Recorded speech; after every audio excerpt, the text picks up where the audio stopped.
Perkenalkan, nama saya Raini Francisca Damanik. Saya dari Prodi Pendidikan Tata Busana kelas A SAMUK 2020. Di sini saya akan menjawab soal dari ujian tengah semester pada mata kuliah Desain Pembelajaran, di mana dosen pengampunya ialah Bapak Nur Basuki SPD MPD MPDT.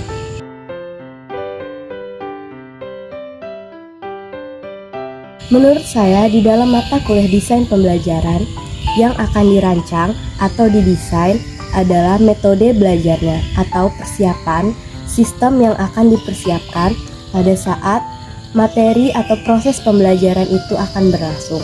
Contohnya seperti materi pembelajaran yang akan diajarkan kepada peserta didik, baik fasilitas yang akan mendukung proses pembelajaran itu agar berlangsung secara efektif dan efisien.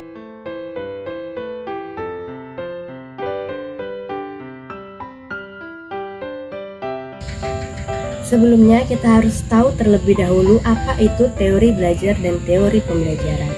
Teori belajar adalah usaha yang dilakukan seseorang untuk mengikuti ke arah proses pembelajaran tersebut. Sementara teori pembelajaran adalah usaha yang dilakukan seseorang untuk mempengaruhi orang lain agar mau atau ikut serta dalam proses pembelajaran. Karena di dalam mata kuliah Desain Pembelajaran berkaitan dengan teori belajar dan teori pembelajaran, di mana teori belajar dan teori pembelajaran ini berkaitan dengan konsep membuat suatu rancangan media pembelajaran yang dilakukan pendidik oleh peserta didik. Untuk itu, mahasiswa diminta untuk tahu lebih apa itu teori belajar dan teori pembelajaran sebelum mengikuti mata kuliah Desain Pembelajaran.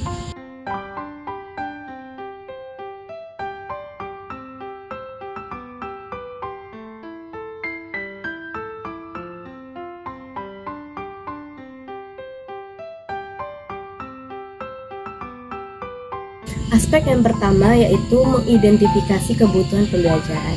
Apabila pendidik mengabaikan aspek ini, maka yang akan terjadi adalah pembelajaran tidak akan berjalan dengan baik atau maksimal.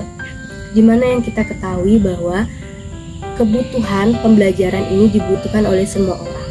Tujuannya adalah untuk menjadikan semua peserta didik untuk menjadi pribadi yang lebih baik, untuk mendapatkan ilmu dan memanfaatkannya di masa yang akan datang.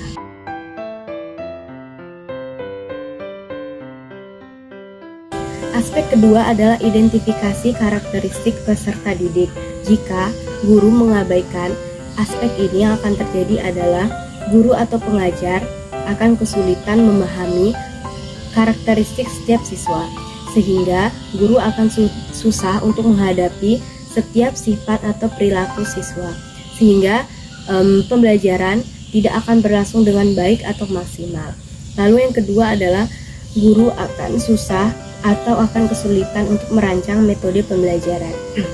Kita ketahui bahwa setiap orang atau setiap siswa itu memiliki karakteristik yang berbeda.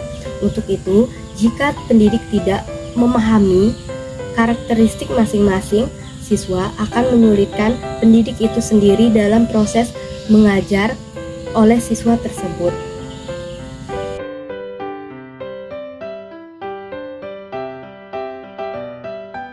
Identifikasi yang ketiga yaitu identifikasi kemampuan awal peserta didik. Nah, yang akan terjadi jika pendidik mengabaikan aspek ini adalah yang pertama, peserta didik akan mengalami kesulitan saat belajar.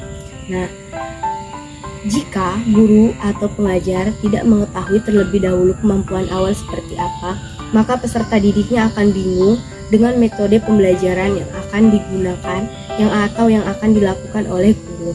Yang kedua, peserta didik merasa bahwa guru menjadi tidak adil. Yang kita ketahui bahwa kemampuan setiap orang itu berbeda.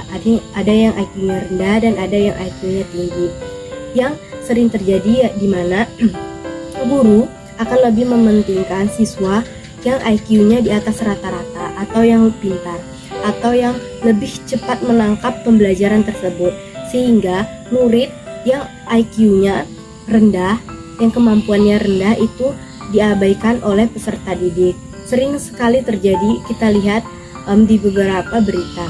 Jadi peserta didik ini yang diabaikan akan merasa menjadi lebih malas belajar karena merasa gurunya tidak adil atau diabaikan.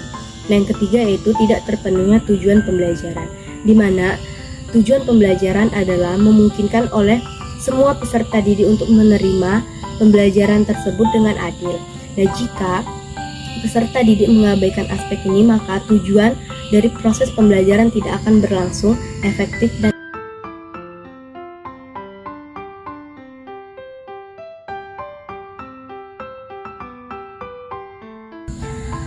teori yang pertama yaitu teori konstruktivistik, di mana teori ini menuntut untuk siswa lebih aktif.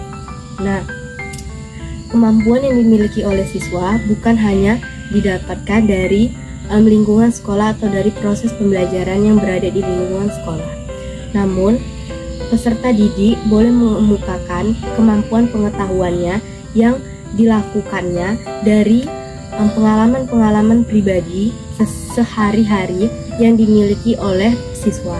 Nah, sementara teori belajar yang kedua yaitu teori belajar humanistik, di mana teori ini lebih menuntut siswa untuk berdiskusi dengan siswa lain, dengan teman-temannya, di mana siswa tersebut dapat mengemukakan dengan bebas pendapatnya di dalam suatu anggota kelompok yang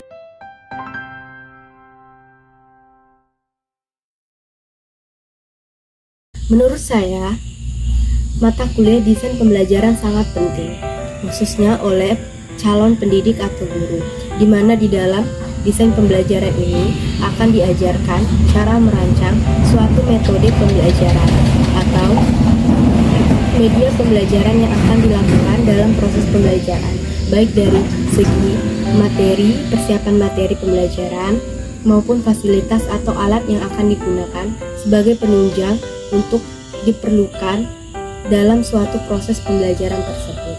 Nah, mendesain pembelajaran adalah kemampuan atau yang diharuskan oleh peserta didik atau yang harus dicapai oleh seorang pendidik.